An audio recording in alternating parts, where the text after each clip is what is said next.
I would like to call to order this meeting of the De Pere Sustainability Commission for Tuesday, July 9th. Pere, if you would please read the roll. Alderperson Quigley. Here. Commissioner Black. Here. Commissioner Henry Gillis is excused. Commissioner Lawton is excused. Commissioner Slavin. Here. Commissioner Van Sindel. Here. Commissioner Weber is excused. And Advisor Drakeseth. Okay. All right. Could be.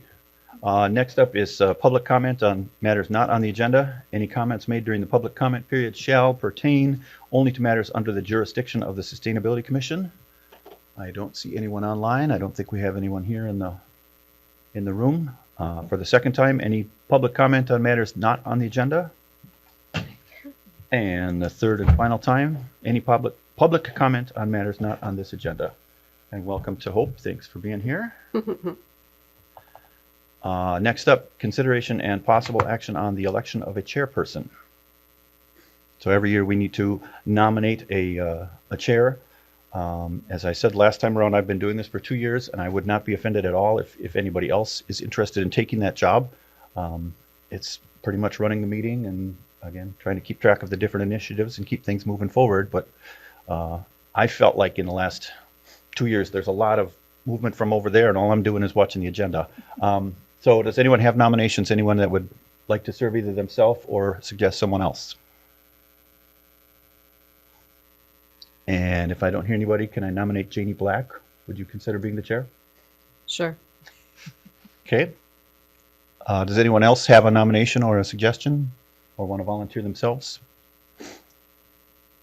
Okay, with that, I will say the nominations are closed, and then I would ask that we have or suggest a unanimous vote for Janie Black as the new chair of the Sustainability Commission. Do we want to do a voice vote or a roll call? Roll call vote on every action item, whether it's in person or virtual. Okay, and so it'll be a roll call vote. And again, the last meeting was virtual with a lot of us are remote, and I think that might have been an issue with communication. So go ahead, Betty, with the vote, please. Commissioner Black. Yes.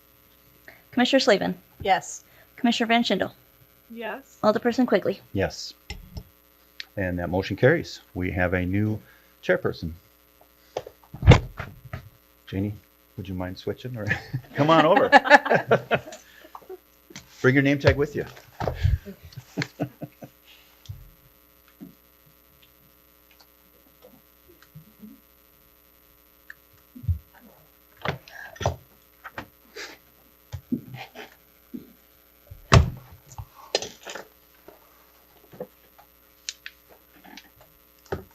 All right. So the next agenda on the next item on the agenda is consideration and possible action on election of vice chairperson.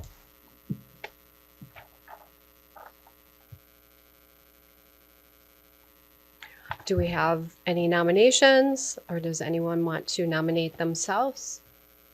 I would volunteer to serve that. Sure.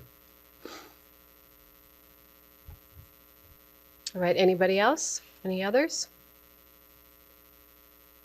All right. So we need to take a vote. Close the nominations and take a roll call vote. So we'll close the nominations, and Betty, could you take a roll call vote? Commissioner Black. Yes. Commissioner Slavin. Yes. Commissioner Van Sindel. Yes. Alderperson Quigley. Aye. Yes.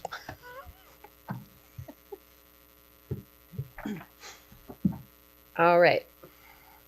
So the next item on the agenda is approval of the April 9th, 2024 Sustainability Commission meeting minutes.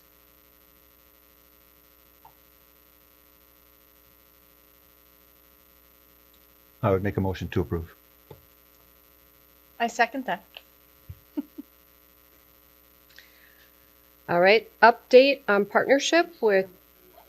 Roll call vote. All right.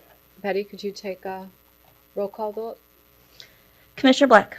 Yes. Commissioner Slavin. Yes. Commissioner Van Sindel. Yes. Alderperson Quigley. Yes.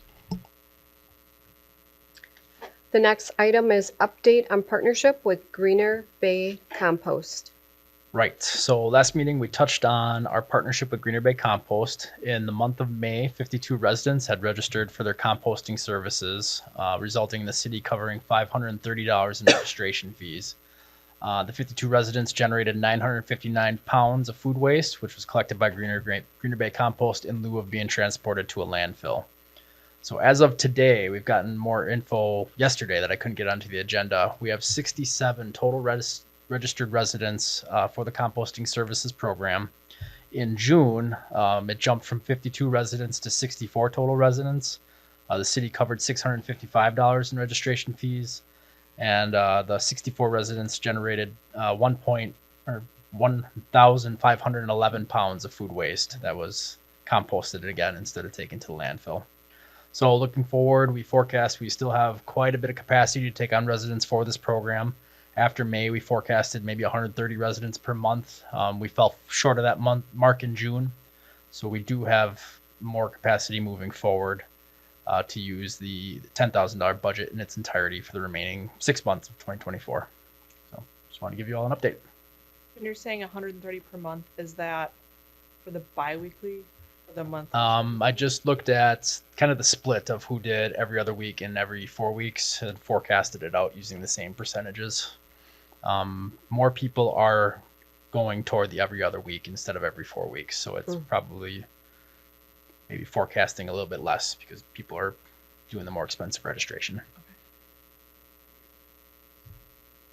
Do we do a monthly update on the Facebook page or anything to try to draw more people in? Yes. So Corey with Greener Bay Compost does a big blast on his site. He shares it with the city, and I think we shared the post on our end to help promote it as well. And we'll continue to do that moving forward. He's very on top of queuing in on us to follow his Facebook posts and share the good news.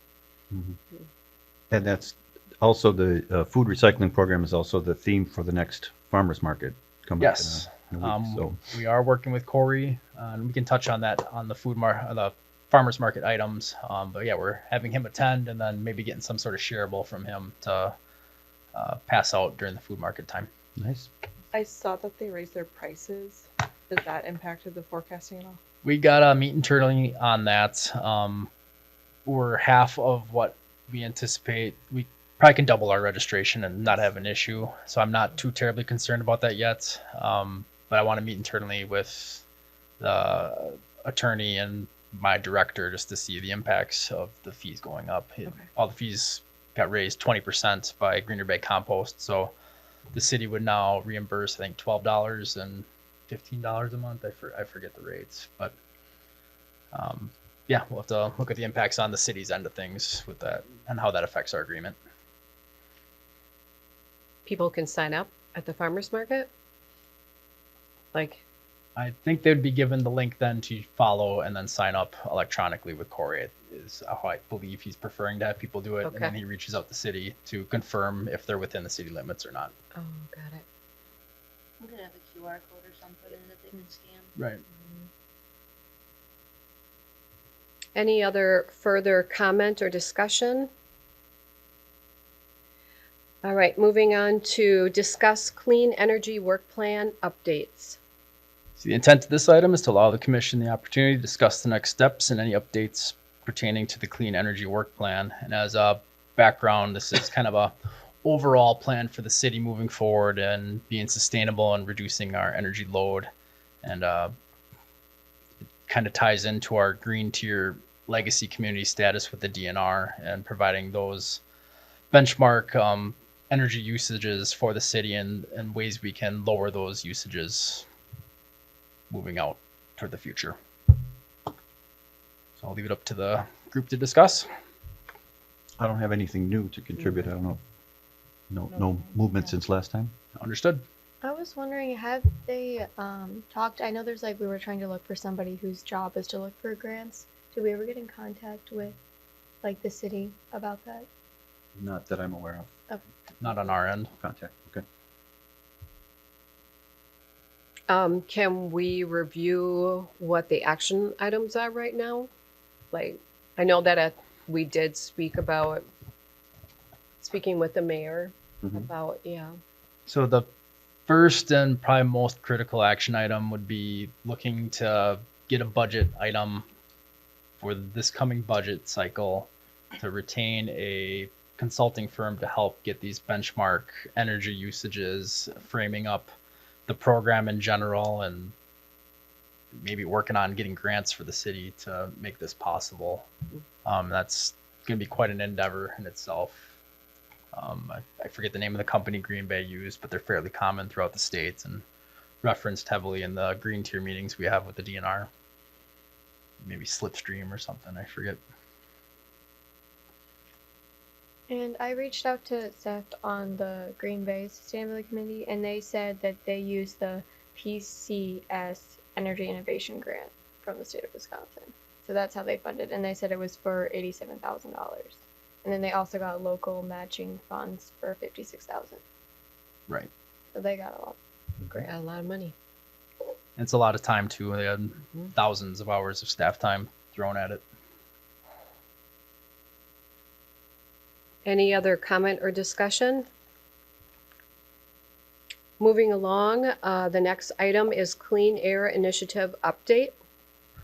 So again, given the opportunity for the commission to discuss next steps and any updates pertaining to the Clean Air Initiative, we can talk on observations and feedback the commissioners have had from local school districts. This Clean Air Initiative has recently taken a pivot away from clean air monitors towards carbon monoxide detectors due to a recent carbon monoxide leak at the Crandon School District. There is some legislature maybe making its way through the state to mandate carbon monoxide monitors being present at schools. Nothing has been set in stone at this time, but this could be a good initiative for the committee to take on to purchase these monitors as they're less expensive and we can make a bigger, broader impact throughout the school districts. And I think it'll be more welcomed on the school district side of things as well. Do we already know that they don't have those in the schools? Mm-hmm. It's not, well, it's not a law that they do. So we're assuming that they don't. I don't know of any schools that do have them. Okay. Yeah. Maybe before looking further into that, we could check if they already do or if some do. Part of the plan, I wrote a plan up, but I submitted it, and so it'll be for the next the next meeting. But part of the plan is to start with the superintendents. Okay. And to meet with them and kind of do a follow-up on what does the school year look like with our no idling campaign, and then also to have this conversation. Yeah. But yeah. And I'll include that proposed policy in the next agenda, and then I can reach out to the two superintendents to see if they have any feedback on what monitors they have. And I think that's a harmless way to kind of start the conversation. Just get the door open. Any other comment or discussion? Moving along to stormwater art discussion. All right. The intent of this item is to provide the commission with the opportunity to discuss the upcoming Adopt a Drain and education outreach plans. Commissioner Henry Gillis had created some templates which are attached with the agenda for potential stickers that could be placed at inlets to better educate the public of our stormwater and where the water is discharged. The intent is to notify the public that, hey, these drains drain to waterways like the Fox River, East River, Ashwaubenon Creek, and we don't want people dumping unnecessary waste, oils, harmful chemicals into these drains because it's going to pollute our natural resources. Internally, staff would need to review these proposed stickers and the plan with our legal department for the impacts to the public right away. These are considered attractive nuisances, especially if we put them on inlets where a kid could theoretically walk into the street, look at the sticker and read it and be in conflict with traffic. So couple of things to check off on our end, but we'll leave it open to the commission now to discuss any updates or thoughts moving forward.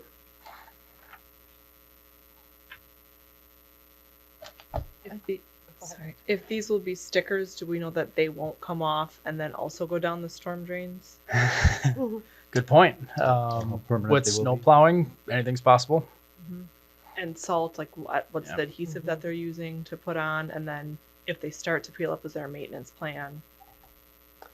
Right. And is there, maybe it's not a sticker, but maybe it's more a decal or something Right. like that that we need to look at? But then there is the other part of it that you brought up about Right. a child looking at it. Visually, I really like them. I love the fact that it really gets that climate conversation going. I think the heart of the program and the intent is to get like a public sign up for Adopt a Drain, where if you live on a corner, you can adopt maybe your drain or two and physically clean them out. We could make it where you document how much waste was picked up, and we could have a running total throughout the city, kind of like our composting program. So I think that's where Emily's leaning on going with this, and that's similar to the Adopt a Drain program we had previously presented to the group, but still a little bit to flesh out as we approach September, I think, is the goal for this program. I think too, just to make the lift easier, even to do a pilot, to like float it on a social media post and say, hey, any De Pere residents interested in doing this? I mean, I think you could, a lot of times if it feels like there's, a select few, like you get more, but even with that, this is going to be something where those of us who are interested in it will probably be like, oh my gosh, yeah, that would be really fun to adopt a drain. I would totally do it. Like that's right up my alley, but it would be good to kind of identify those people rather than, sometimes these things can just take so long to plan out and get actual action on, where if we could just have it be an easier lift of who wants to pilot it. Yeah. Could there be any way to, what's the neighborhood night out? Like events that are already happening that you could talk about it and get kids involved to do something with their families together? Potentially, I think the neighborhood nights out are ran by our police department, if Yeah. I'm not mistaken. So it'd be having to jump on and have them buy into it as well. And then we also have the challenge if we're recruiting kids that we really Yeah. have to have that parent involvement, because Yep. we don't want pedestrians entering the roadway where they're Yeah. not supposed to be, especially children. I'm thinking of a way to pilot it, like you're Right. saying. Mm-hmm. Is there a time of year when the storm drains are worse? Leafs in the fall would be the big one. We have, as part of our MS4 permit, a bunch of blurbs that Public Works puts out for sweeping up salt in the winter after you lay salt down to maybe clear up ice, raking up leaves. When you're mowing lawn, don't put the grass in the roadway. Maybe keep it on the terrace or even behind the sidewalk until it can be picked up. Bag it and bring it to the compost site yourself. Fall, of course, is the leaf pickup. So it's kind of year round. We have different things we can touch on and touchstones for this program. And last year, I think we did an educational campaign. We did something last year for, I remember, about breaking where you started leaves, etc. So we kind of go hand in hand with that in September. And us speaking on this right now at this commission gets us MS4 points for educating the public. So I'm just documenting that and congratulate all of us. I like the idea of someone adopting Yeah. and then even like having a sign that they could put out, or maybe a decal in their window, Oh, because then it takes it, that Yeah. public safety thing goes away. Yeah. You're thinking similar to like adopt a highway, I'm assuming, right? Mm-hmm. Yeah. You know, it'd still drive the conversation, Mm-hmm. but it would keep people away from the street. Yeah.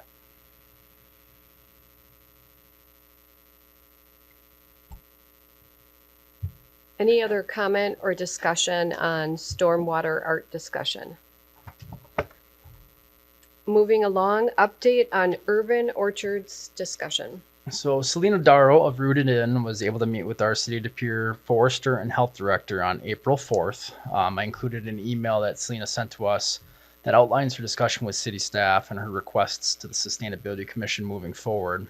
And mainly those requests are she wants to allocate dollars to spray and apply treatment to the trees that have never been sprayed, ensuring that the city isn't using pesticides, putting mulch around trees, having the city or finding time or volunteers to prune the trees, aligning with the high school to create signs. And I can touch on that. That's been updated by our internal group since her discussion.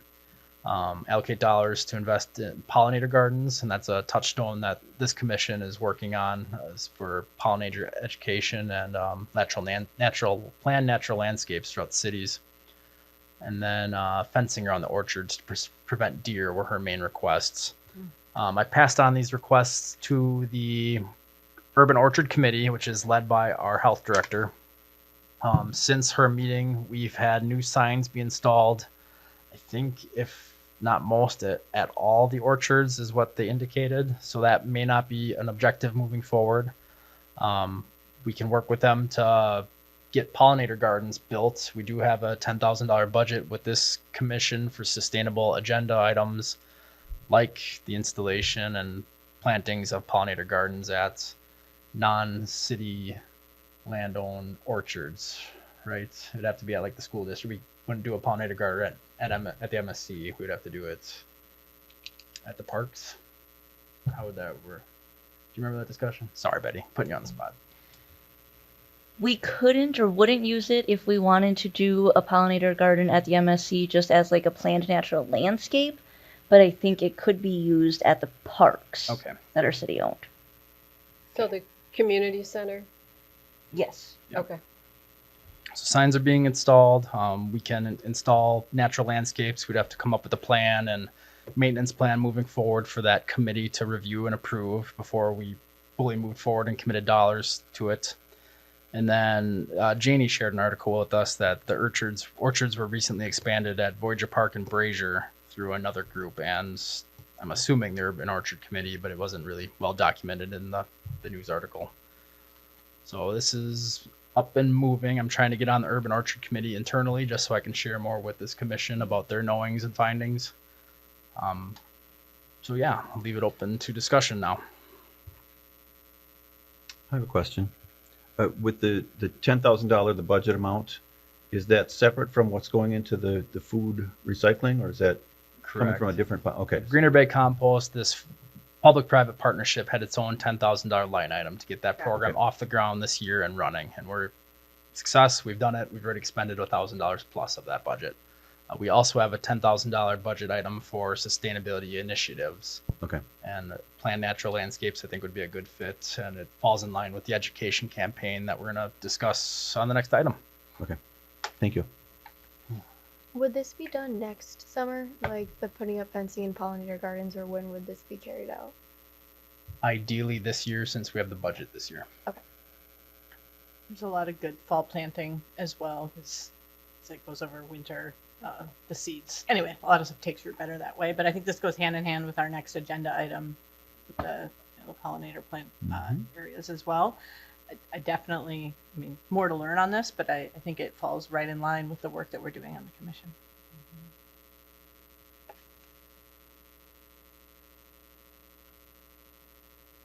I love the idea. I think that it's wise to choose something we could do and really do good and effectively and engage the community.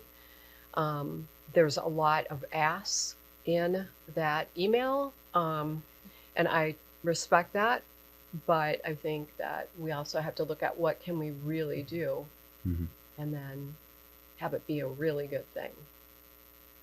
And I think we have the people on this commission that have that expertise to really get this moving too. This is, I think, a slam dunk. Just wanted to add one other thing with the signs is right now there's one sign out there that like at the schools shows like the city urban orchard logo and the school logo. And then at the other locations, there's discussion that if they're maintained by citizen groups or like rooted in, a second sign would be installed that says who it's maintained by. Any other comment or discussion? So moving along to pollinator education plan. So as part of the discussion to discontinue No Mow May, the Sustainability Commission indicated that an education plan should be created to promote pollinators and the new planned natural landscape ordinance that the city kicked off last year. To start this education campaign, Mayor Boyd issued a proclamation declaring June 17th through the 23rd Pollinator Week. Additionally, the Sustainability Commission highlighted pollinators at the June 20th Farmers Market. The intent of this item is to allow the Commission the opportunity to discuss pollinator education campaigns moving forward. As a reminder, we have a $10,000 budget for community sustainability initiatives. This money could be used to plan, install, and maintain natural landscapes at the city's urban orchards, like we previously discussed, to promote pollinators. Or we could hire a speaker to hold an educational talk or seminar that's open to the public regarding pollinators. And that came from our city administrator as part of our sustainability team meeting internally. That was his thought on a good way to spend this money and promote the educational plan moving forward. With that, I'm done with my updates and leave it up to the commission. question that I have is there an easy way to identify available spaces within the community for plantings, potential plantings? Like, is there an easy way to know, like, oh, hey, I imagine there's a process to get approval to plant anything anywhere. Are there already pre-identified spaces that would be open to that? Prior to next meeting, I think I could easily make aerial maps of That would be our awesome, urban yeah. orchards and just give a sense of what the space looks like. Great. It'd be doable. Had no context for. Betty maybe that can was easy take to do photos enough. for me. Yeah. Having been to several of them, because I actually took the list and tried to find them. And I'll say there's space at the community center. There's at the De Pere High School down there's space. And a good example, if you want to go visit one, would be Westwood. Yeah. Which is just a wonderful example of a great pollinator garden right in front of the orchards. Yep.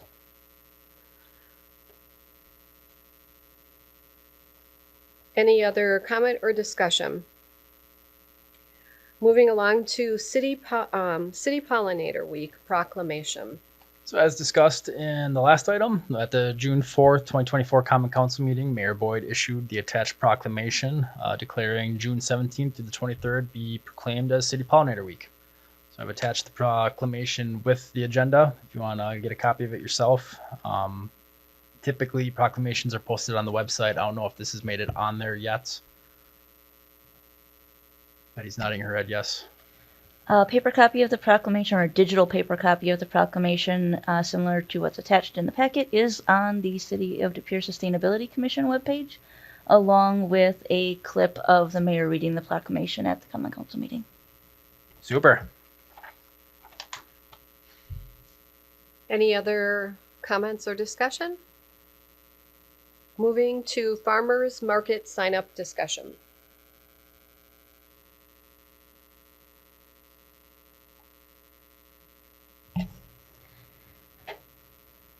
Presently, I have 2 openings, if anybody's available and interested and not presently signed up for them. On the July 18th, so next week's farmers market on Thursday between 5:30 and 8, I have an opening, and then at the August 15th one, again 5:30 to 8, there is also an opening. So if anybody's available, I can resend out the sign up for those 2 time slots. If needed, you can put me in for the August one because I think I'm doing the early shift and I want to make sure that one happens. So. Right, so we presently have enough people to have it go off, but if you want to Okay. be there just to make sure all the correct information gets out, then I think I'm on there, aren't I, for the early shift? yep, for the Okay. 3 to 5:30. Okay, gotcha. All right, any other discussion on that? So moving to current sustainable project. All right. So occasionally I want to bring in projects that's being taken on by the city and highlight the sustainable ones to show progress we're making on that end of things. Last month and this month, I wanted to highlight the Lawrence Drive reconstruction project from just south of Fortune Avenue to Shearing Road. It's being reconstructed using the Surface Transportation Block Grant through the Wisconsin Department of Transportation. As part of the reconstruction of Lawrence Drive, we're changing the cross section as shown in the picture shown in your agenda. The existing 4-lane cross section is being reduced down to a 1 lane in each direction with a 2-way left turn lane in the middle.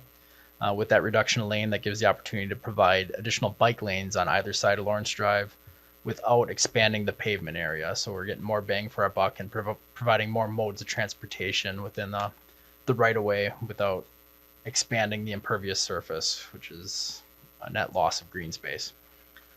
Pedestrian refuge island with a rectangular rapid flashing beacon is also being provided to allow easier pedestrian access to the preserved trail. I show another exhibit with figure 2 with the RRFB is what they're called, the signals that flash and the island in the middle to help promote pedestrians crossing at the location. So this addition of bike lanes resulting in little to no impervious surface being added due to the availability to reduce travel lanes on Lawrence Drive is a net win on the sustainable side of things. And the completion of this project will result in the better pedestrian and bike connectivity through the city. and the promotion of sustainable commuting practices. So this job is, I want to say, nearing its end. They flipped over to phase 2, I want to say mid-June, and so they're actively working on the second half of this road.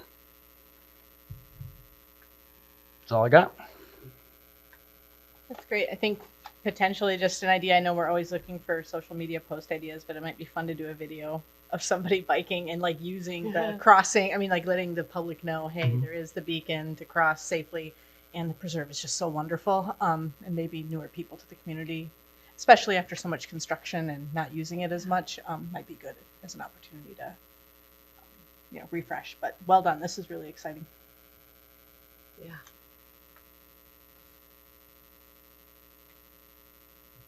Any other comment or discussions? Moving along to item number 13, approval of the June 11th, 2024 Sustainability Commission meeting minutes. I'll move to approve. I'll second. All right.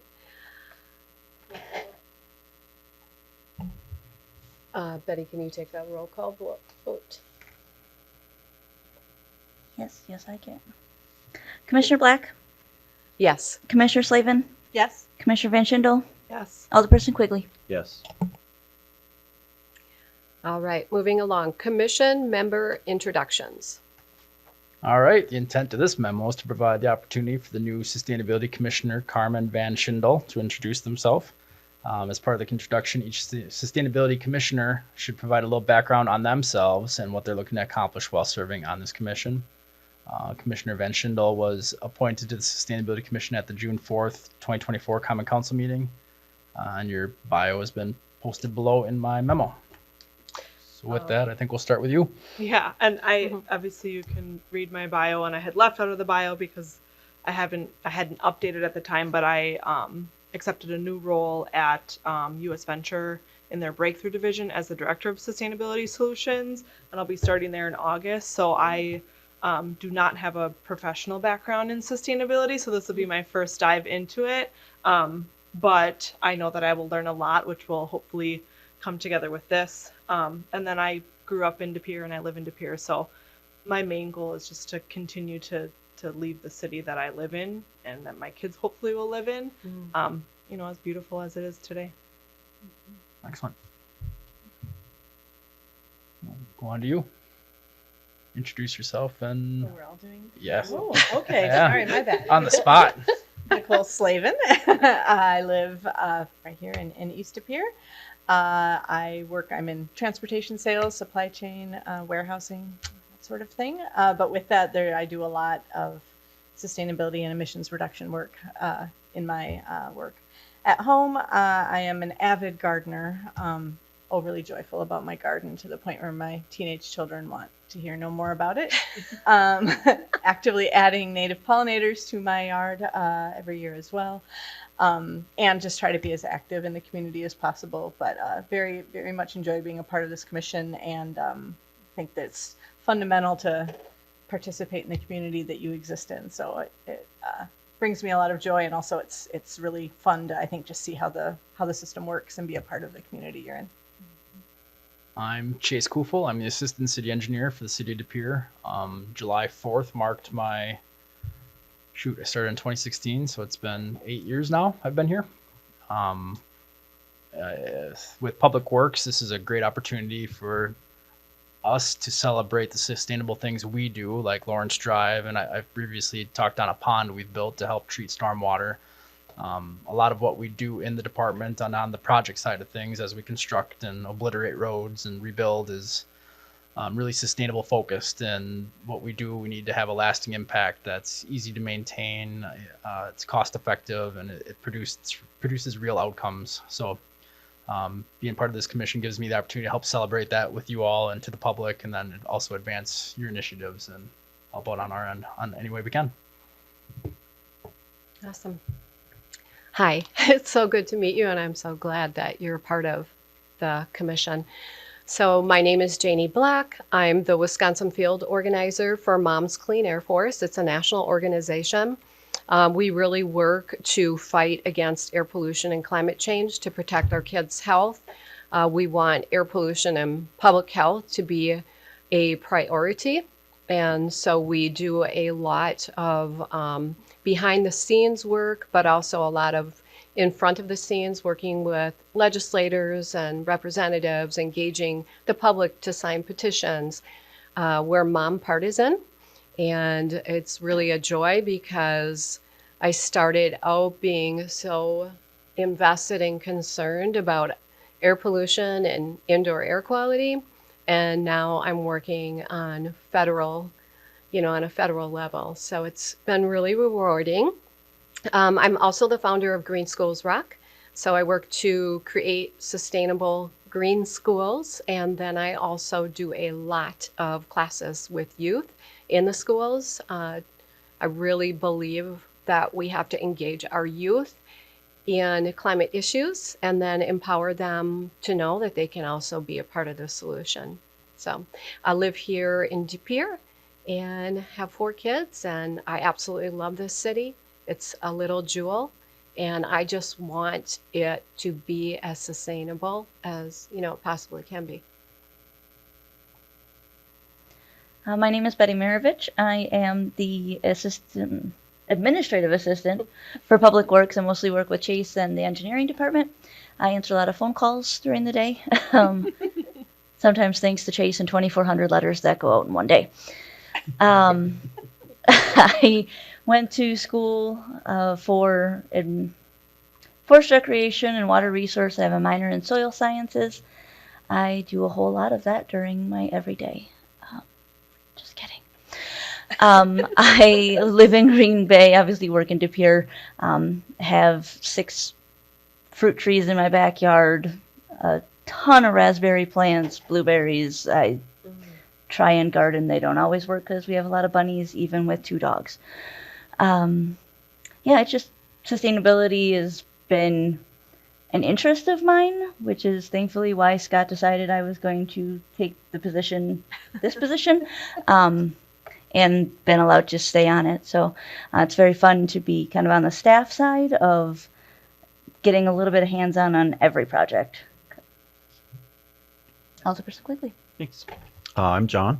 I'm in my 3rd year as an alderperson, so I'm in the middle of my second 2-year term. I've been learning a lot about the city, and I think for me, the Sustainability Commission is making the connection between all the good work that happens already and just letting more people know about what's going on out there. And about me, I was a music teacher for 31 years. I retired recently. And so I'm trying to make the connection of education, not just kids up till age 18, but everybody in the community. And at any age, there's a million things that each of us can do to improve the world around ourselves. But I think it's just awareness and knowledge is what we need. I am terrified at the amount of waste and the things that are just happening that are, again, it's fiscally irresponsible. It's wrecking the planet. And I think people are concerned about it and they don't see the immediate connection of, oh, here's something that I can do to make a change. And so that's kind of what interests me the most about the process. I'm Hope. I just graduated from De Pere High School. I started an environmental club at that school. I'm also part of CCL, so kind of what I do is I help CCL, that organization, kind of work with high school students to get high school students more interested in sustainability. We started a composting program and an aluminum can recycling program. We've also had guest speakers from CCL come in. This is actually, I think, my last meeting though, because I am leaving for college in early August. I am going to Scripps, which is in Southern California. And I feel like this has been a really great opportunity because I'm going into environmental analysis in college to try to get a career in sustainable architecture. So I feel like this has just been really nice to kind of see the policy government side of sustainability.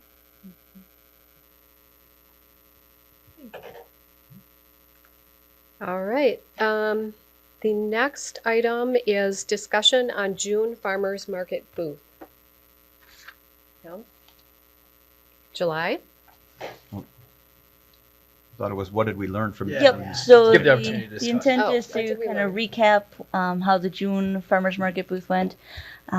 Obviously, I've not staffed many of them. Relied on a lot of volunteers, which is great that we've had people that have covered them. One thing that was mentioned when I was working with Emily on the first shift is just that the first hour or so is kind of slow.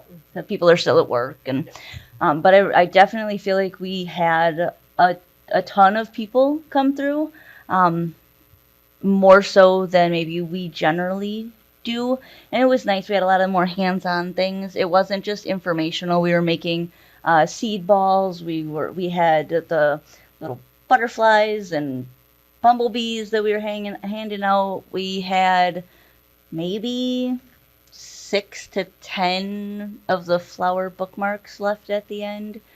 We did a raffle for books. Miss Janie Black here won one. Woo-hoo. Actually, had 2 commissioners win and 1 staff member for the city. We still have 2 books, I think, at the office to be picked up. One requested that we bring it to the July farmers market booth, so hopefully they'll stop by and pick that up. Yeah, so in general, I think it went really well. I know Hope was working the second shift, and then Emily on the first shift with me, and Rachel was out there with us as well. So I don't know, Hope, if you want to add anything for how you thought it went. No, I thought it went really well. I feel like it's really important that we have like interactive pieces, especially since you're getting like little kids involved, which I feel like is very important. I feel like a lot of people like to bring their families, so having something that like parents can take their kids to, I feel like it gets you interested, and then the parents will stay to learn about like the pollinator stuff. So I feel like it's very important to have like interactive things, especially for families. I think that farmer's market, it was busier than what I'm used to seeing it. And I think it's really great to have things for the kids, because while they're busy, then you can have conversations. Mm-hmm. Exactly. So, all right, well, any other comments or discussion on that item? And then the next is student advisor vacancies. Yes. So as Hope touched on, today sadly marks her last day with the Sustainability Commission. So we just want to extend our thanks to you in participating and being our lone student advisor here for our first round at this. So with you leaving, we now have 2 vacancies currently. There is 1 student that's talking to the mayor to maybe fill one of the roles. But if you know anybody that's interested in filling one of these student advisor positions, please reach out to me. I provided my email in the memo for this item, and we can forward her or their information on to the mayor for consideration and appointment onto our commission. Thank you, Hope. Yes, thank you, Hope. You know how tickled I was. So, Thank you, Hope. Best of luck to you too. Mm-hmm. thank you. Any other comment or discussion on the student advisor vacancies? Does anybody have any future agenda items? I do, since I get made fun of my 2,400 letters I sent out. One of my future agenda items will be our inflow and infiltration issue that we're facing in the city, and how our current programs are very sustainable in removing groundwater and rainwater from our sanitary sewer system. So expect that on the next agenda. Awesome. I don't have to ask for the CO, the carbon monoxide monitors. Okay, we're Go good ahead, with yeah. that. You already prompted me. Perfect. I have a suggestion, but I thought Betty was going to say something first. Okay. Okay. I'm sure you've got a lot of them.